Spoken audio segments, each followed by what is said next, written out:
Bien, buenas noches a todos. Buenas noches. Gracias por la invitación, gracias por eh, tener el deseo de estudiar la palabra juntos, esta verdad presente. Y bueno, vamos a hacer este estudio de hoy que se llama, el primero se llama Nuestra única salvaguardia, o nuestra única salvación, o nuestra única protección en estos tiempos que estamos viviendo, tiempos difíciles. A veces parece que no son difíciles, pero sí son difíciles, sobre todo cuando estamos enterándonos de las noticias, de lo que está ocurriendo. Entonces, nos preguntamos qué necesitamos para afrontar todas estas problemas que vienen o para afrontar los problemas que tenemos en el presente, las tentaciones, las pruebas. Entonces, bueno, la respuesta siempre es la misma. Nuestra única salvaguardia, protección, refugio es la palabra de Dios. Vamos a leer una historia bíblica que nos va a enseñar esto en tres áreas fundamentales o en tres experiencias diferentes. Se refiere a la tentación de Jesucristo cuando comenzó su ministerio. La encontramos en el Evangelio de Mateo, capítulo 4. Y allí vamos a ir leyendo, poquito a poquito, lo que nos dice esta historia, las lecciones que nos encontramos, porque todo lo que se registró allí es para nuestra enseñanza.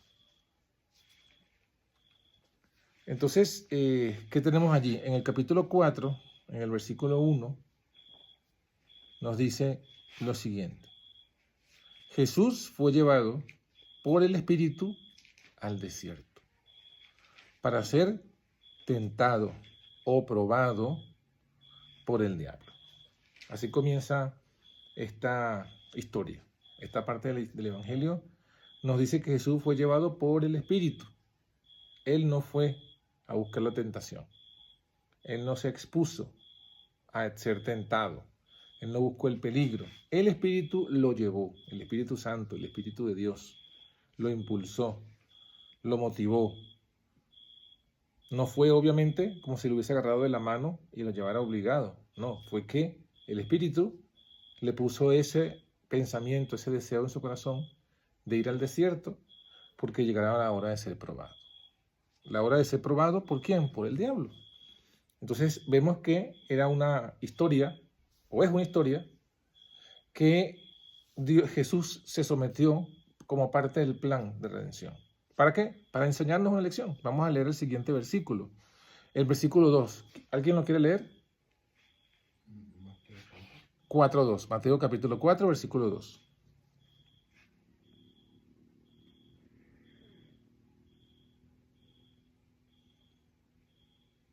¿Tienes?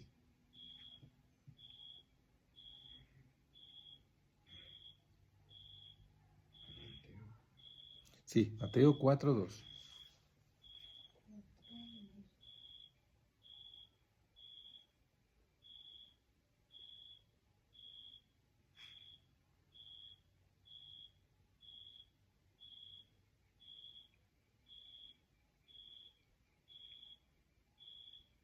¿Listo?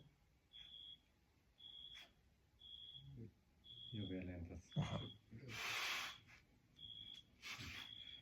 Dice, y después de haber ayunado 40 días y 40 noches tuvo hambre.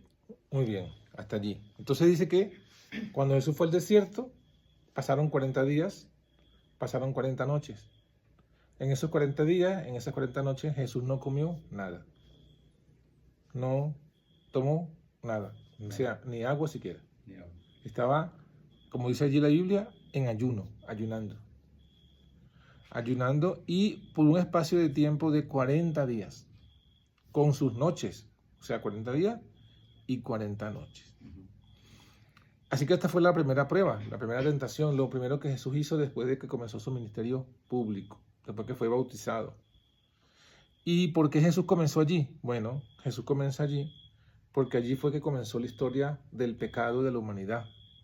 Cuando el hombre cayó en pecado, en Génesis, la tentación fue justamente comer una comida prohibida, un fruto prohibido. Entonces, comer lo prohibido, en la humanidad cayó en el pecado y Jesús venía a liberarlos y para eso hizo lo contrario, ayunar. Lo contrario. Lo contrario a comer prohibido, Jesús hizo más bien ayuno. Ahora, dice al final del versículo 2 que cuando pasó esos tiempos, sintió hambre. Y yo creo que todos aquí podemos entender lo que pasó, bueno, quizás algo de lo que pasó Jesús, no todo. Porque nosotros alguna vez hemos sentido hambre o no. Una vez cuando me quedé sin provisión en el monte, y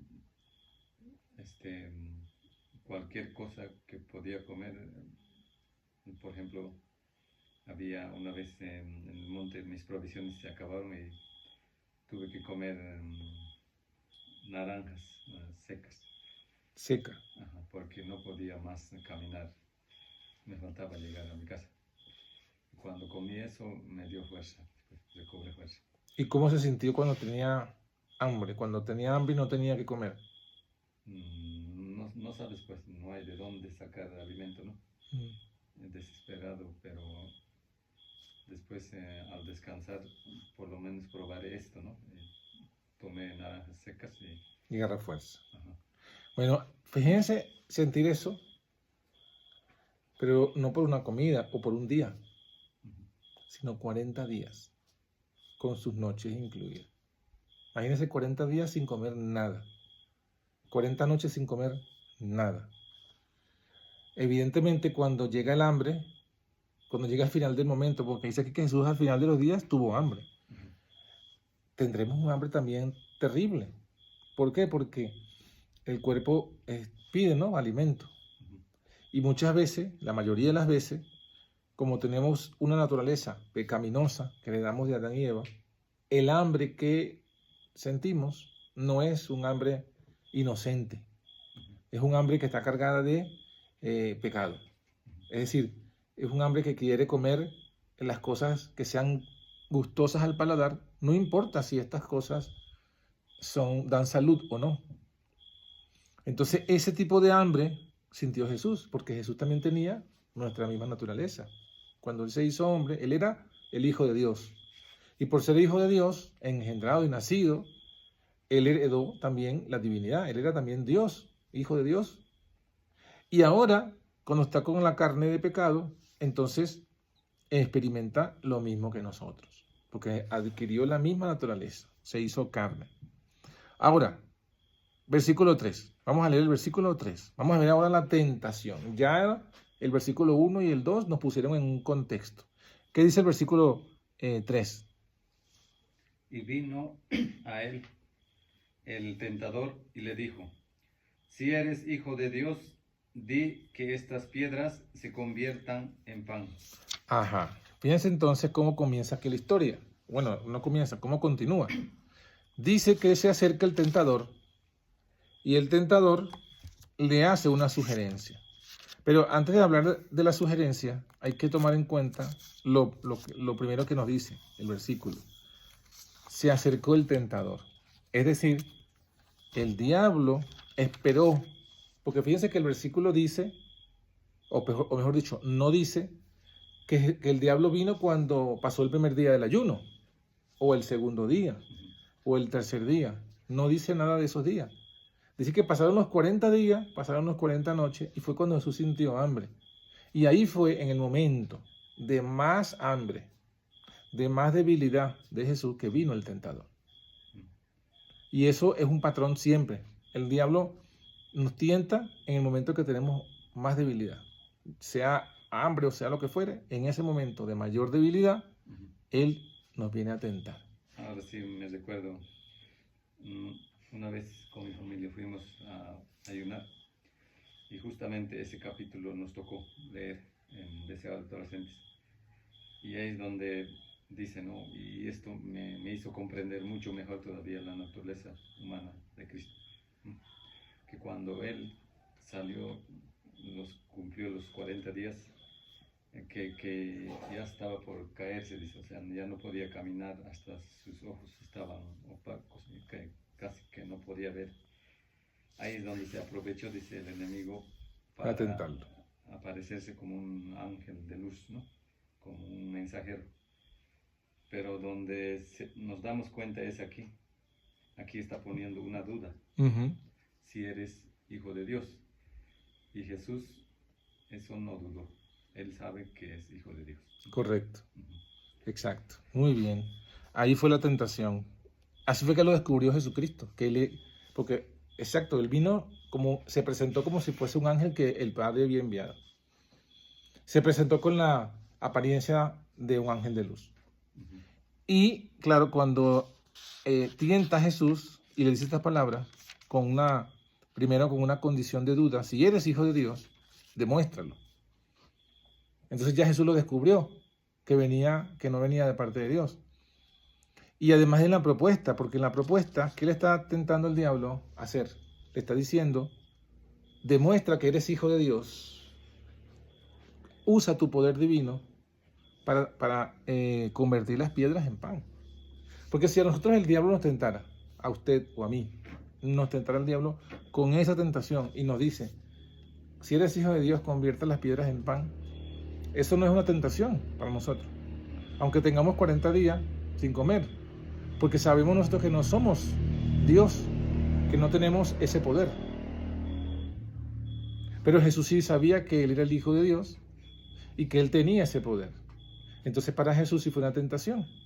Pero lo tentó como a que usara su divinidad, pero apelando a su naturaleza humana, a su debilidad humana, a su hambre. Ahora vamos a ver la siguiente parte, la respuesta de Jesús, versículo 4.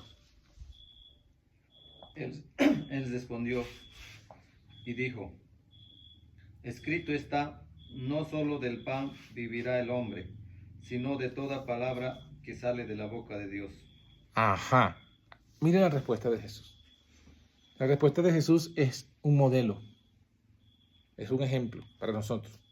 Jesús respondió a la tentación, primero no sucumbiendo, sino que se aferró a lo que decía la palabra. Dice, escrito está.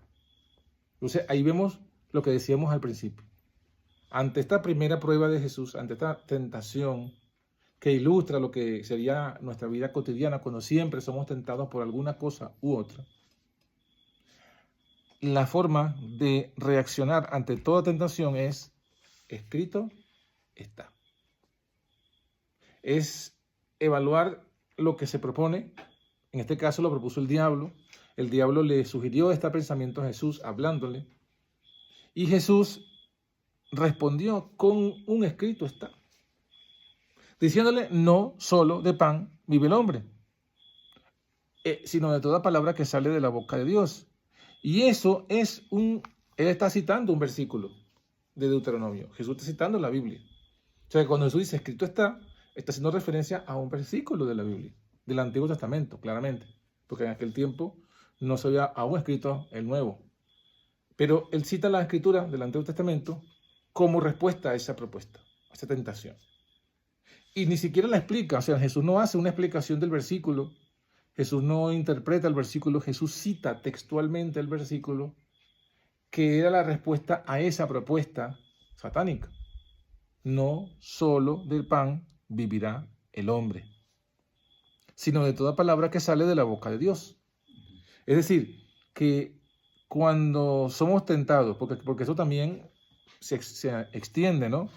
Jesús fue tentado por su necesidad, porque Jesús mismo fue quien creó el cuerpo y lo creó a todos los seres humanos para que comiéramos y bebiéramos, no nos creó para que no sintiésemos hambre, Él creó eso. Entonces, cuando tenemos una necesidad, aún que sea una necesidad, eso no nos justifica a apartarnos de lo que Dios dice en su palabra. Y por eso entonces Jesús da esta gran enseñanza, no solo de pan vivirá el hombre, sino de toda palabra que sale de la boca de Dios. Es decir, que realmente la vida del hombre no es solamente lo que come, sino también lo que se alimenta de la palabra de Dios. Porque lo que sostiene la vida realmente lo que sostiene nuestra vida no es tanto la comida, sino la palabra de Dios. O sea, Dios es quien nos da la vida. Dios es quien ordena con su palabra. Cuando creó todo, ¿con qué lo creó? Con su palabra, ¿no? Él dijo y fue hecho. Él mandó y existió. Entonces toda la vida que apareció fue por la palabra de Dios. Y por eso que Jesús, citando este versículo, no es un fanatismo, es una realidad. Lo que sustenta nuestra vida es la palabra de Dios. Y Jesús dice, yo no me voy a dejar vencer por mi necesidad de hambre, por mi debilidad, usando este poder para satisfacer esa necesidad. Yo dependo de la palabra de Dios y yo dependo que sea Dios quien me sustente y quien me diga inclusive si ya debo terminar el ayuno. Entonces allí vemos la victoria ante esta primera tentación. Un escrito está. Por eso que dijimos al principio, nuestra única salvación, salvaguardia, es aferrarnos a lo que dice la Escritura. Ahora vamos a ver la segunda tentación, que está en el versículo 5. Entonces el diablo le llevó a la santa ciudad y le puso sobre el pináculo del templo. Ajá, y el 6, de una vez. Y le dijo, si eres hijo de Dios, échate abajo, porque escrito está, a sus ángeles mandará cerca de ti, y en sus manos te sostendrán para que no tropieces con tu pie en piedra. Amén. Entonces fíjense que aquí, entonces, la tentación ahora, sigue el diablo intentando hacer caer a Jesús. Pero ahora el diablo aplica otra estrategia. Lo lleva al pináculo del templo, en la parte más alta. A la edificación del templo judío, lo lleva a la parte más alta. Y le hace entonces la sugerencia, y le dice, échate, bueno, por supuesto, si eres hijo de Dios. Si eres hijo de Dios. Vuelve a repetir la misma frase. Esta frase la repite por segunda vez. Si eres hijo de Dios, demuéstralo. O sea, él está diciendo, mira, esto es lo que es un hijo de Dios.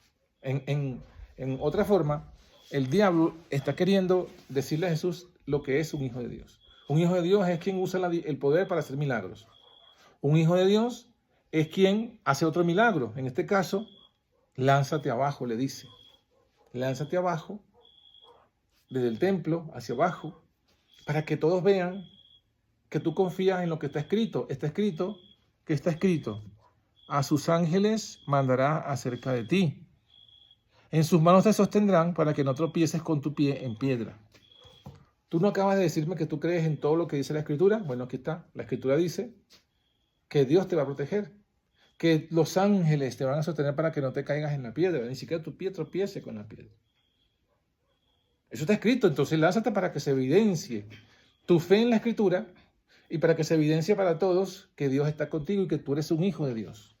Miren cómo es el diablo de astuto engañador. Porque también a veces nos hace a nosotros pensar así, no, pero es que si Dios está contigo, si tú eres un hijo de Dios, haz tal cosa. Entonces, ¿qué hace Jesús en este caso? Vuelve a escuchar esta propuesta, esta tentación, y evalúa si eso está acorde con la palabra de Dios. ¿Y qué pasa? Nosotros nos encontramos con que si esta escritura que cita el diablo es un salmo, es el Salmo 92. Y en el Salmo 92 dice esto mismo, pero dice que lo siguiente, dice, a sus ángeles mandará acerca de ti que te guarden en todos sus caminos. En tus manos te sostendrán para que no tropieces con tu pie en piedra. O sea, el diablo cuando cita la Biblia le cortó un pedazo a la cita. Miren, el diablo es experto en hacerte llevar a que tú creas en una Biblia cortada, una Biblia tijereteada, una Biblia que le quitan palabras, que le quitan frases. Aquí el diablo está citando la Escritura. Pero si usted va al texto que citó el diablo, se va a dar cuenta que el diablo le quitó la parte que es muy importante, porque es una promesa. Sí, Dios ha dicho esto. ¿Qué ha dicho? Que sus ángeles mandarán a nosotros. Porque ese es el Salmo 91, que seguramente lo han escuchado, ¿no? El ángel de Jehová acampa alrededor de los que le temen y los protege y los guarda. Caerán a tu lado 1000 y 10.000 a tu diestra, pero a ti no llegará. O sea, toda una promesa de protección. Y el diablo solo selecciona esta parte y además que la parte que selecciona le quita un pedazo. Le quita la parte donde está la condición, porque toda promesa de Dios tiene una condición.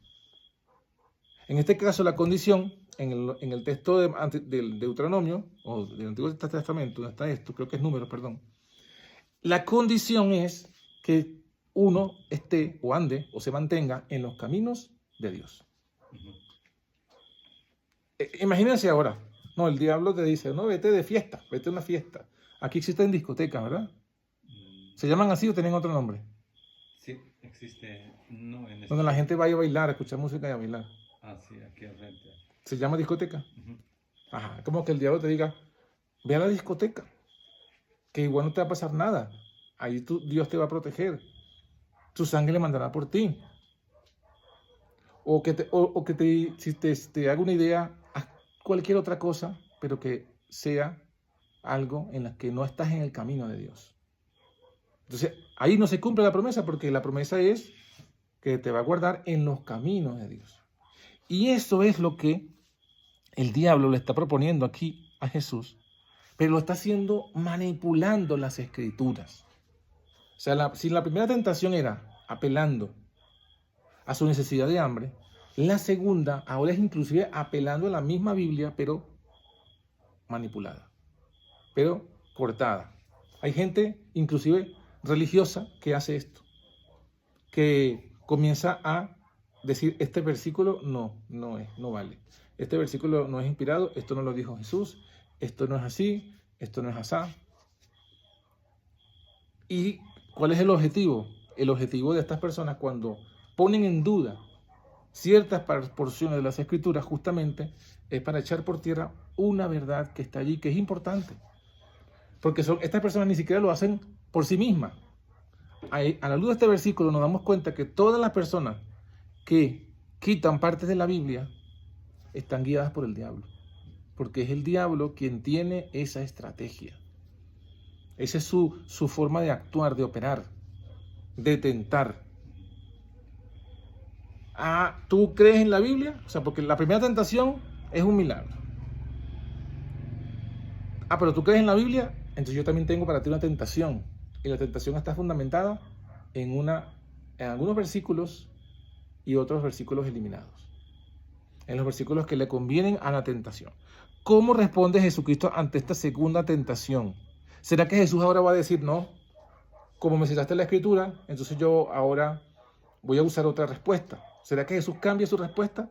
Vamos a leerlo en el versículo 7. ¿Quién lo quiere leer? El versículo 7, Mateo 4, 7. Y Jesús le dijo, escrito está también, no tentarás al Señor tu Dios. Amén. Fíjese esa palabra. Hasta el momento hemos leído, escrito está. Escrito está. Pero ahora Jesús responde con una palabra, con la misma frase, pero le añade una palabra. Le dice, escrito está también. No tentarás al Señor tu Dios. Es decir, tú me estás citando un versículo y el versículo lo estás citando o lo estás aplicando fuera de un contexto. Fuera del contexto de toda la Biblia. ¿Por qué? Porque escrito está también, quiere decir, en otra parte de la Escritura también dice esto. Y la Biblia tiene que armonizar toda. No puedes tomar un versículo de un lado y interpretarlo y aplicarlo de forma que contradiga lo que dice otro versículo. Porque escrito está también. Entonces, en este caso, la tentación, ¿cuál era? A que él fuese presumido, presuntuoso, se llama esto. Presumido o presuntuoso, ¿qué significa esto? Esto es la falsificación satánica de la fe. O sea, el diablo, ¿saben que lo falsifica? Todo. Así como la gente que falsifica billetes, ¿no? El diablo falsifica la verdad. Entonces, ¿qué hace el diablo en este caso? Está falsificando la fe. Está haciendo creer, o pretende hacer creer a Jesús, que como él tiene fe en Dios y en la Escritura, que se eche abajo, que demuestre su fe. Es más, no solamente que la demuestre Porque fíjense que en la primera tentación, cuando el diablo le dice, convierte las piedras en pan, ¿quién estaba de testigos allí para ver ese milagro de Jesús? En esa primera tentación, en la primera, en el desierto, el diablo se le aparece, convierte las piedras en pan. ¿Qué otras personas estaban allí con Jesús y el diablo? ¿Qué otros humanos? ¿Qué otros humanos había allí? En la segunda tentación. En la primera. En la primera. ¿Había algún otro humano? No. Estaba Jesús y el diablo solo.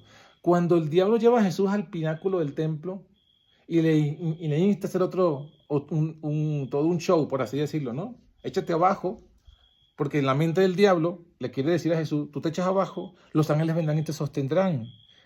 Todos van a ver. O sea, esta tentación, esta presunción, apelaba también a eso, a que todos vieran la fe, para que todos vean tu fe, Jesucristo, para que todos vean que tú crees, que tú estás seguro que eres el Hijo de Dios y ellos también crean.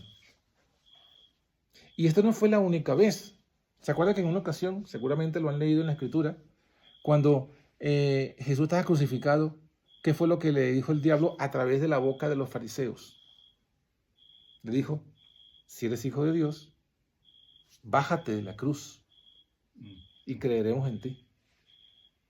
Pero es imposible, porque si alguien está crucificado, ¿cómo se puede bajar a sí mismo? A menos que tú tengas un poder sobrenatural. Entonces están diciendo, si tú eres el Hijo de Dios, que tienes el poder de Dios contigo, tú te puedes bajar de la cruz. Y si lo haces, creeremos entonces que eres el Mesías. Pero era esta misma tentación, pero más al final ya de la historia. O sea, están diciendo, demuéstranos que eres Hijo de Dios haciendo un milagro. En otras ocasiones le pidieron, ¿qué señal haces tú para que te veamos y te creamos? O sea, siempre el diablo estuvo tentando, solo que a veces no nos hemos dado cuenta, pero es la misma tentación. Entonces, ¿qué fue lo que respondió Jesús? No tentarás al Señor tu Dios. Ante esa falsificación de la fe, esa presunción, Jesús dijo, no, Dios no está, ni sus ángeles están, ni es su voluntad, ni Él ha revelado eso, de que lo pongamos a prueba, lanzándonos al peligro sin una necesidad real, solo para satisfacer la curiosidad de la gente incrédula. No, esa es presunción. Presunción es la falsificación, dijimos, satánica de la fe. La fe se basa en creer en la palabra, eso es fe. Me estás recordando, pastor. Ajá. Y muchas veces nosotros, sin darnos cuenta, también cedemos, ¿no? Una vez me acuerdo yo, hay un curandero aquí y estaba por morir un joven, Daniel también se llama. Yo estuve trabajando allá al frente y él sabe que yo soy cristiano. Y entonces me llama. Toda la noche hemos estado con este niño haciendo sus tratamiento. Ajá. Y usted es cristiano, no los puede orar.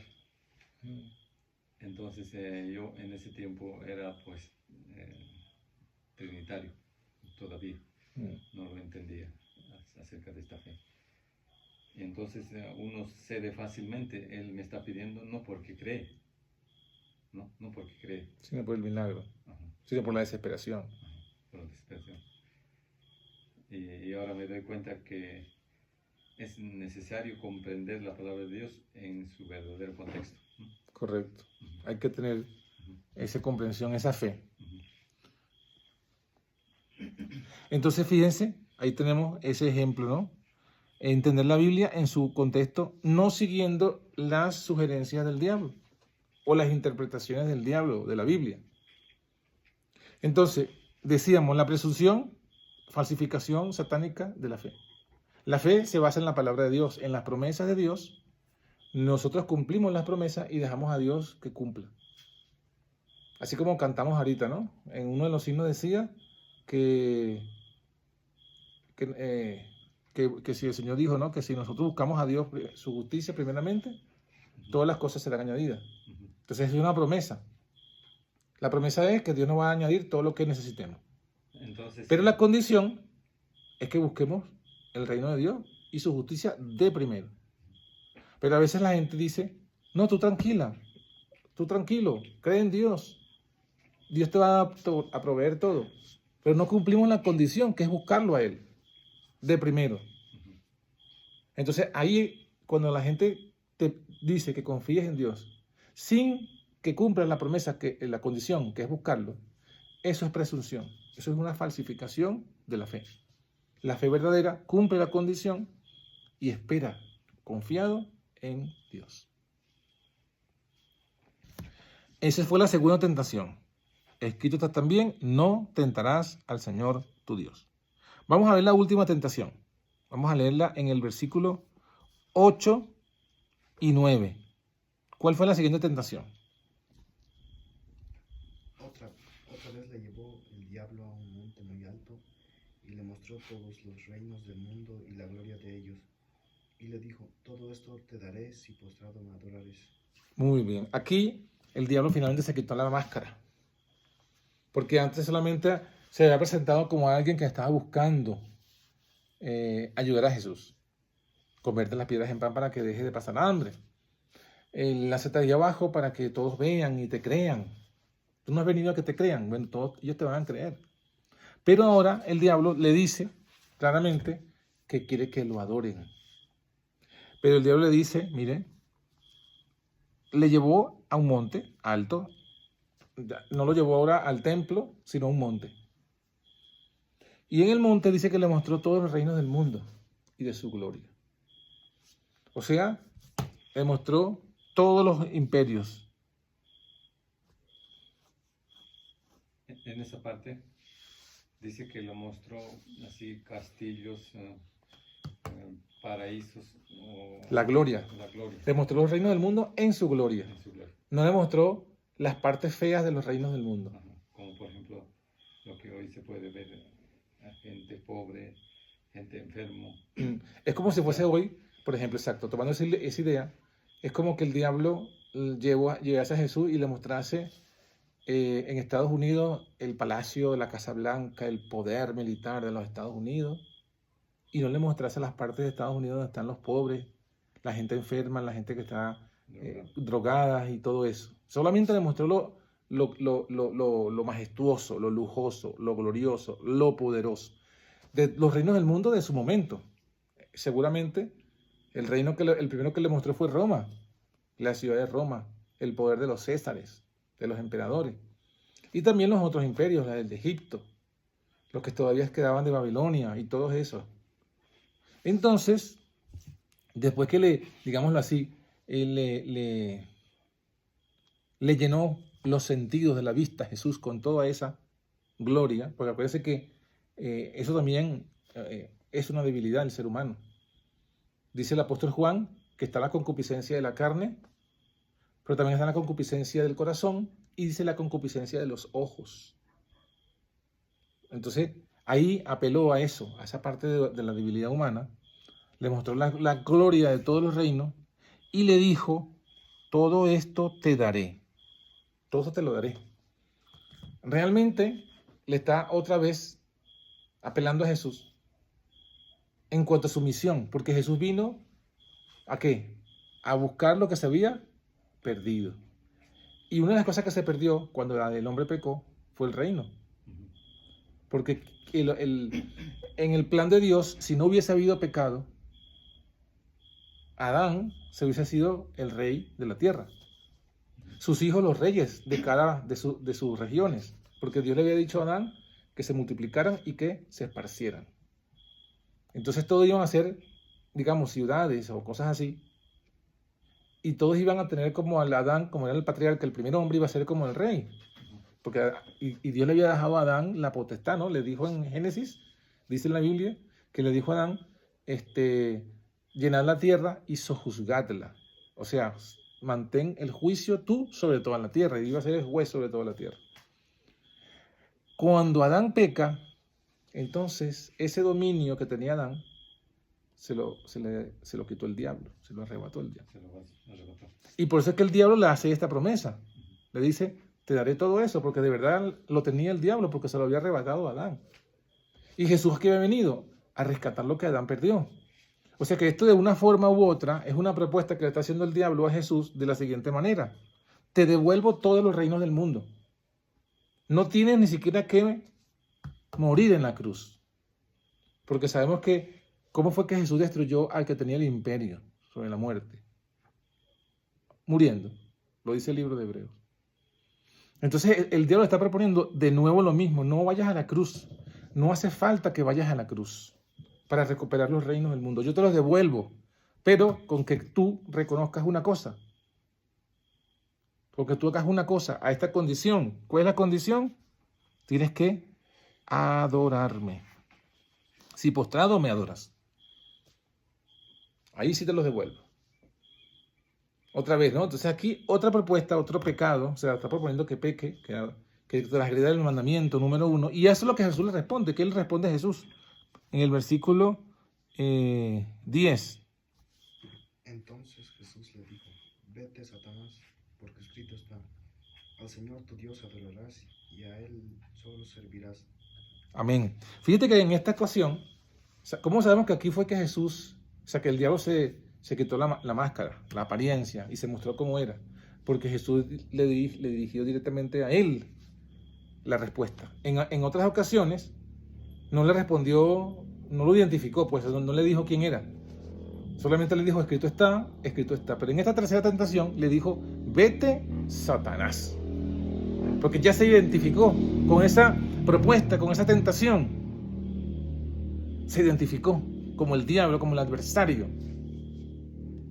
Y bueno, sin embargo, igual Jesús, después que le dice, vete, Satanás, igual le respondió con un escrito está, porque está escrito. Porque está escrito, al Señor tu Dios adorarás y solo a Él servirás. Entonces tú estás diciendo, inclusive, que lo que Él quería hacer en el cielo, quería ser parte de la deidad, ser adorado también como Dios, y que lo está intentando aquí, tampoco Jesús accede a sus pretensiones.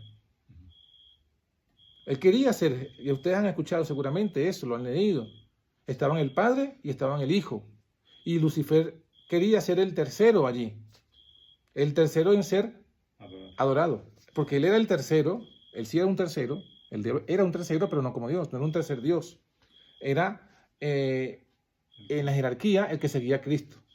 O sea que digamos que todos los ángeles obedecían a Lucifer, pero no lo obedecían como Dios, y él quería eso, él quería ser el tercero en ser adorado como Dios. Solo adoraban al Padre, solo adoraban al Hijo.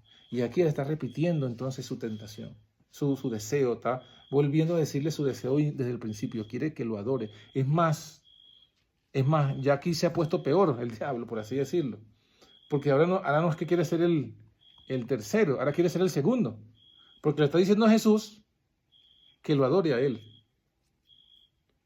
Entonces fíjense, esa es la tentación de los reinos del mundo, de devolvérselo, pero Jesús le vuelve a responder con un escrito está, y cita este mandamiento. Al Señor tu Dios adorarás, y solo a Él servirás. Y bueno, resulta que Jesús vence las tres tentaciones, aferrado a un escrito está. A un escrito está. Eso significa cuán importante es entenderlo. Cuán importante entenderlo y practicarlo. Obedecer. En cada cosa de nuestra vida, desde lo más pequeño hasta lo más grave, tenemos que aprender a responder con un escrito está. Yo sé que todos estamos esperando como adventistas, digamos la mayor profecía que siempre se habla, que todos los adventistas hablan, no importa de cualquier línea, todos hablan, y es la ley dominical, la marca de la bestia. Sin embargo, todo lo que estamos haciendo día tras día nos va preparando a si vamos a vencer esa ley o vamos a fracasar. ¿Por qué? Porque cada día, si vencemos la tentación, aferrados a un escrito está, venceremos la tentación, la prueba final, que es la marca de la bestia. Pero si hoy día fracasamos en la prueba pequeña, en ese momento, cuando venga esa ley, vamos a fracasar. Porque nos hemos acostumbrado a fracasar, en lugar de acostumbrarnos a vencer. Y si se dan cuenta, es exactamente lo mismo. Porque la tentación que estamos viendo aquí tiene que ver con que Jesús, el diablo apela al deseo de tener dominio en el mundo. Porque eso es lo que está proponiendo. Te daré todos los reinos del mundo. Estarán a tu disposición. O sea que se iba a convertir Jesucristo en el rey de la tierra. Le está proponiendo que se convirtiese Jesús en el rey de reyes y señor de señores. Pero bajo el diablo. Es decir, no, Jesús no iba a ser, porque ya Jesús lo era, rey de reyes del reino de Dios, sino rey de reyes del reino del diablo. Esto es lo que está proponiendo. No está proponiendo que tú ibas a ser rey de la tierra renovada. No, vas a ser rey de estos reinos como están ahí mismo. Reinos con miseria, pero vas a ser tú el rey. Entonces Jesús no solamente rechaza eso, esa propuesta, esa condición, sino todo lo que implicaba. Porque el Señor no quiere este reino para nosotros. El Señor Jesús no quiere que el ser humano viva en este reino, porque este reino al final es un reino de dolor, de miseria y de adoración al hombre. Por eso es que Él ha establecido claramente que va a ser cielos nuevos y tierra nueva. Y ahí, en ese reino, Jesús será Rey de Reyes y Señor de Señores. Ahora sí se puede comprender lo que dice la Biblia. A Jesús se le dice como el segundo Adán. Exacto, el segundo Adán. Por eso. O sea, sin el Hijo de Dios.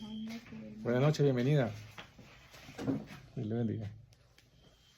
Sin la venida del Hijo de Dios como hombre, nosotros seríamos perdidos para siempre. Perdidos para siempre y estaríamos bajo el reino o bajo la dictadura insufrible del diablo. Porque él había ido, dice, a otros mundos, ¿no? A tentar y no pudo, no cayeron. Pero aquí sí nos sometimos a su reino. Y bueno, Jesús vino a liberar eso. Y esta tentación fue el principio de muchas victorias. Que finalmente se consumó la victoria final en la cruz. Pero todas tienen la misma forma, por así decirlo, de vencer. Y es, escrito está. Entonces nosotros tenemos aquí, miren, el mayor superpoder de la historia. El mayor superpoder es la escritura, es la Biblia. Entonces, porque así fue que Jesús venció al diablo. Entonces, cuando alguien nos dice escrito está y está fuera del contexto, nosotros tenemos que sacar otro escrito, ¿no? Para responderle. Correcto. Exacto. Así es la forma en la que tenemos que responder. Bienvenido. Hermano. Vamos a concluir, ¿no? Ya estamos terminando. Pero vamos a hacer este resumen. Cuando el diablo nos tiente a que sucumbamos a lo que nos pide el cuerpo, ya sea hambre, sed o lo que sea, tenemos que responder. O sea, aferrarnos a lo que está escrito. Aún escrito está.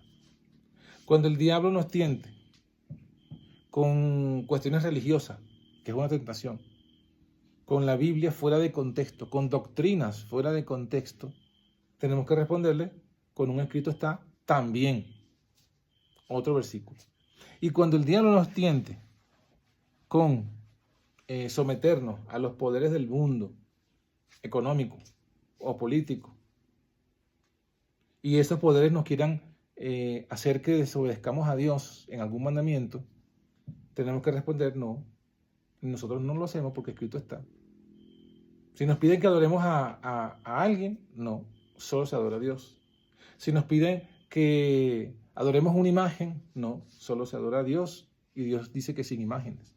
Si nos pide que blasfememos el nombre de Dios o que usemos el nombre de Dios en vano, no, porque está escrito que tenemos que respetarlo. O si nos pide que honremos un día que el mundo estableció en detrimento o echando por tierra el día que Dios estableció, tenemos que decir no, porque está escrito que Dios dijo que este es el día que Él puso para su adoración. Entonces, todo esto es lo que Jesús nos ha enseñado. Cómo vencer toda tentación. Escrito está. Concluyamos con el versículo 11. ¿Cuál fue el resultado de esta victoria? El diablo entonces le dejó y aquí vinieron los ángeles y les servían. Muy bien. Finalmente, el diablo vio que no pudo vencerlo. Vio que no consiguió forma ni manera de alejarlo de lo que dice la Escritura. De un escrito está. Intentó con la necesidad del hambre, intentó con la necesidad de agradar a los demás, intentó con la necesidad de estar bien con los gobiernos del mundo, intentó de todo y vio que Jesús siempre se aferró a un escrito está, escrito está. Entonces el diablo lo dejó, ya no pudo hacer más nada. Se dio cuenta, cuando el diablo lo dejó, reconoció que había fracasado, que el diablo había fracasado, que Jesús había vencido, que no había forma de vencer a Jesús mientras se aferrase a un escrito está. Por lo menos en esta primera batalla, en este primer encuentro directo, en este primer enfrentamiento entre Jesús y el diablo salió huyendo, salió vencido. Y cuando finalmente Jesús venció y el diablo huyó, dice, entonces vinieron los ángeles. O sea que uno se puede imaginar que los ángeles estaban allí como a la expectativa, como viendo la película. ¿Cuál será el resultado de esta película? Tenían la orden de que no podían intervenir. Ellos hubiesen querido intervenir, porque reconocían a Jesús, su comandante, su maestro, su creador, que los dirigía desde el cielo, pero tenían la orden del Padre de que no podían intervenir.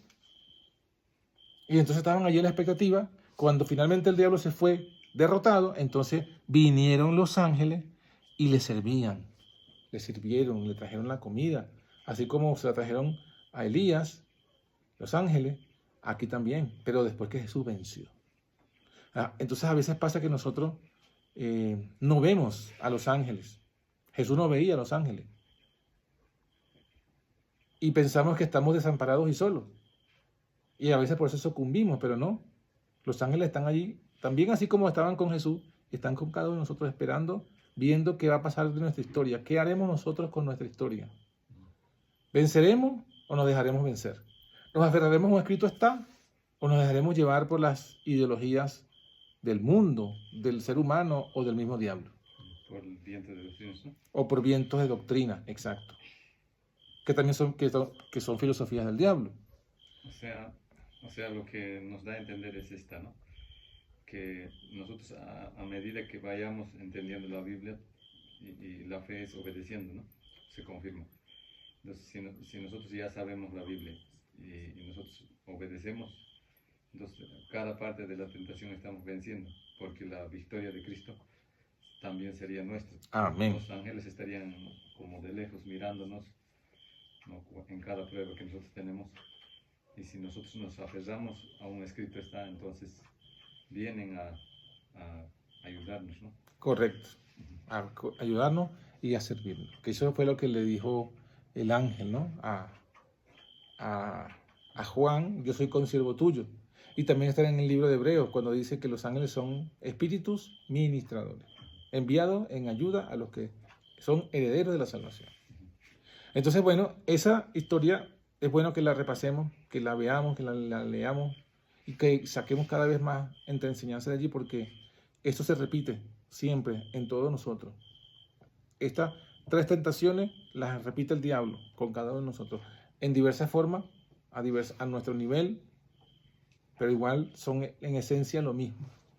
Y la victoria es igual, es aferrándonos a un escrito está. Entonces, bueno, que Dios nos bendiga y que podamos entonces esta enseñanza de hoy llevarla a nuestro corazón. O sea, y mañana seguiremos las tentaciones estudiando. vienen por lo que comemos, ¿no? Sí, tentación, Por lo que comemos y bebemos. una tentación es por la comida y la bebida, la debilidad la necesidad del cuerpo. Y la otra tentación es por el fanatismo religioso. La otra tentación son vientos de doctrina religiosas, fanatismo religioso. Y la ultra tentación tiene que ver con Las glorias del mundo. exacto, las glorias del mundo, la mundanalidad, o sea, la pompa, la gloria. Es correcto. Entonces, bueno, que el Señor nos bendiga. Mañana seguiremos estudiando otro tema conectado con esto, lo importante que sería saber desde el punto de vista de la profecía qué está ocurriendo hoy en el mundo y en el cielo. Así que bueno, que Dios nos bendiga.